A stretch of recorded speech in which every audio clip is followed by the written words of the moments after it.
celebrate our Foundation Day on 2nd October, coinciding with the birthday of father of our nation, Mahatma Gandhi ji and Lal Bahadur Shastri ji. This year we could not celebrate the same as our interim examination was going on, and 2nd October was also coinciding with Dasahara. And today, October 15th, 2025, we are gathered here to celebrate 38th Foundation Day of BIMTECH. And on such occasions, it's very important to discuss about our roots, to know what is the history. When I think of BIMTECH roots, I'm reminded of late Ghanshyam Das Birla, or popularly known as G.D. Birla. He was a visionary industrialist and a businessman, and his life was inseparable from the story of modern India. In fact, G.D. Birla went on to establish many industries. He started the first company, Birla Jute Mill, in the year 1980, long before India attained the freedom. From there, he went on to found Hindustan Motors. I'm sure all of you must be knowing about the iconic Ambassador car. He went on to find Grasim Industries and many other industries. In addition to these industries, he also was a very strong believer that India's academic environment must improve, and he went on to start many educational institutions such as BITS Pyramid.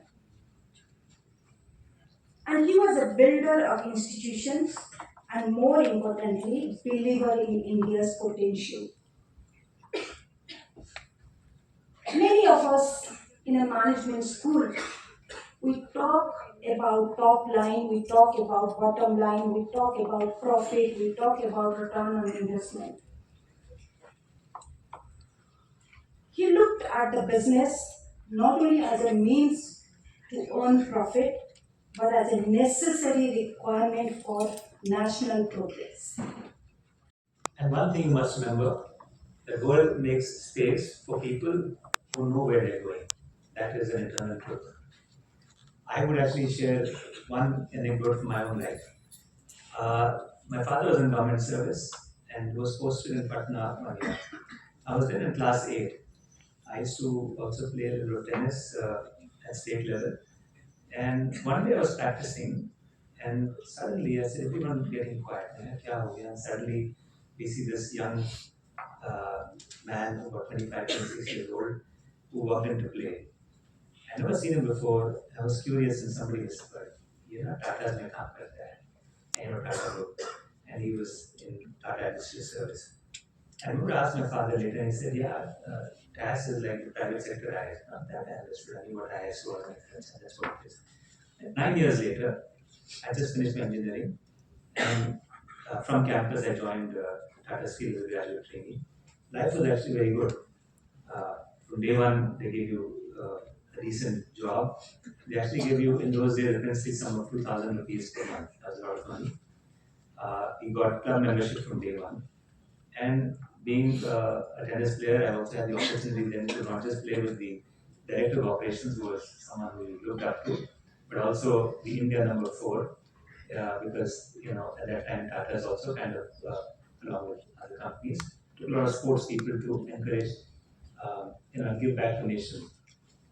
And so I said to myself, looks like I can retire from here. What else can I ask for? Right?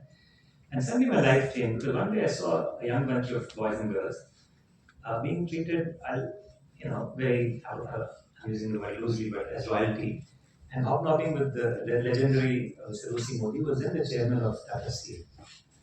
Here I asked, and I was told, TAS mein kaam karte hain.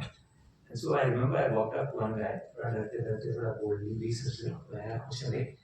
remember the name very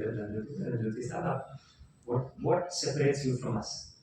What have you done different? He said, no, nothing really, but we just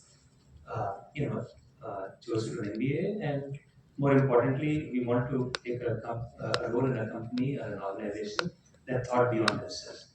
that one moment actually changed me. I figured out this is what I wanted to do. I had 3 months to the CAT examination that year. Between the work that I had to do and tennis, I found a little time to say, okay, no, let me give it my best shot. I went all in. Uh, I had no idea whether I'd succeed or not, but I said, let me just put in my best effort and let's see what happens. Fortunately, that year things clicked. I got into my MBA program, and I said, okay, now how do I get into that? I had no idea, but I just started to ask some of the senior students who've gone there, been there, and I realized I was not as strong as them. I wasn't, uh, as good as they were, but I said, I can give it a shot. All I have to do is to prepare myself and believe in myself that I would have a shot at joining the Tata Group. I think it's a little bit of what you hear those words that Shah Rukh Khan said in the movie, Om Shanti Om, right? कि कहते हैं कि अगर किसी चीज़ को दिल से चाहो तो सारी कायनात उसे तुमसे मिलाने की कोशिश में लग जाती है. That's really what it was. Because never in the history of TAS had they taken 14 students from across the country and never 5 from a single institute. That year it happened, and there I was. So it's not about me. I'm just saying that, in short, if you decide what you want and if you work towards it, it is more likely to play out. Because if you have a goal, you get there. If you have no destination, who knows where you end up. Maybe life treats you well, maybe life doesn't treat you so well.